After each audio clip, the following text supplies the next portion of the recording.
আজকে আমরা আলোচনা করব আগ্রা 100 mg ট্যাবলেটের বিস্তারিত। আগ্রা ট্যাবলেট ইরেকটাইল ডিসফাংশনের চিকিৎসায় কিভাবে কাজ করে, ইরেকটাইল ডিসফাংশন কি, ব্যবহারের সঠিক নিয়ম, পার্শ্ব প্রতিক্রিয়া আছে কিনা সে সম্পর্কে আপনাদের ক্লিয়ার ধারণা দেব। চলুন তাহলে শুরু করা যাক। ইরেকটাইল ডিসফাংশন হলো লিঙ্গের খাড়া হওয়া ত্রুটিপূর্ণ ক্রিয়া, একটা অবস্থা যাতে একজন পুরুষ তার সঙ্গিনীর সাথে সন্তোষজনক যৌন সহবাসের জন্য লিঙ্গ খাড়া রাখার সফল হতে বা ধরে রাখতে অসমর্থন হন। লিঙ্গ খাড়া হওয়া ত্রুটিপূর্ণ ক্রিয়া সম্পর্কিত উপসর্গগুলি হচ্ছে সম্পূর্ণভাবে খাড়া করানোর অক্ষমতা, নির্দিষ্ট পরিস্থিতির উপর ভিত্তি করে কিংবা নির্দিষ্ট অবস্থার আওতা খাড়া করানো, আকস্মিক অক্ষমতা। খাড়াকরণ সম্পাদন করা কিন্তু একটা সন্তোষজনক যৌন মিলন সফল করার জন্য উল্লেখযোগ্য সময় ধরে এটা বজায় রাখতে অক্ষমতা, হ্রাসপ্রাপ্ত কমে যাওয়া যৌন আকাঙ্ক্ষা ইত্যাদি। আপনার যদি উপরোক্ত সমস্যাগুলো থাকে বা দেখা দেয় তাহলে আপনি ওষুধটি ব্যবহার করতে পারেন। আগ্রা ট্যাবলেটের জেনারিক নাম হচ্ছে সিলডেনাফিল সাইট্রেট।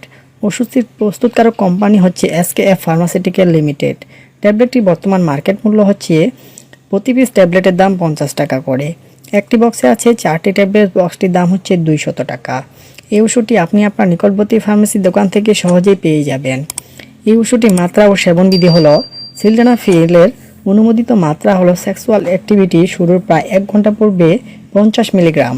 তবে সেক্সুয়াল অ্যাক্টিভিটি শুরুর আধা ঘন্টা থেকে 4 ঘন্টা পূর্বে যে কোনো সময় সিলডেনাফিল সেবন করা যেতে পারে।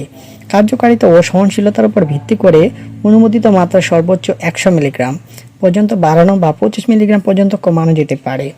সর্বোচ্চ অনুমোদিত মাত্রা দিনে একবার। পার্শ্ব প্রতিক্রিয়া। সিলডেনাফিল বা আগ্রা সেবনে যেসব পার্শ্ব প্রতিক্রিয়া পরিলক্ষিত হয় তা হলো মাথা ব্যথা, মুখ লাল হয়ে যাওয়া, বদহজম, নাকের পুঞ্জীভবন, মূত্রনালীর সংক্রমণ, অস্বাভাবিক দৃষ্টি, ডায়রিয়া, ঝিমুনি ও ফুসকুড়ি। এমন পার্শ্ব প্রতিক্রিয়া সবার ক্ষেত্রে দেখা যায় না, তবে আপনার যদি এমন সমস্যা দেখা দেয় বা চলতে থাকে তাহলে ডাক্তারের পরামর্শ নেবেন। অতএব ভিডিওটি দেখে আপনি যদি একটু উপকৃত হয়ে থাকেন তাহলে চ্যানেলটি সাবস্ক্রাইব করে পাশে থাকুন, আর ভিডিওটি ভালো লাগলে চ্যানেলটি লাইক করুন এবং কোনো কিছু জানা থাকলে কমেন্ট বক্সে কমেন্ট করে জানাতে পারেন। ধন্যবাদ আমাদের সাথে থাকার জন্য।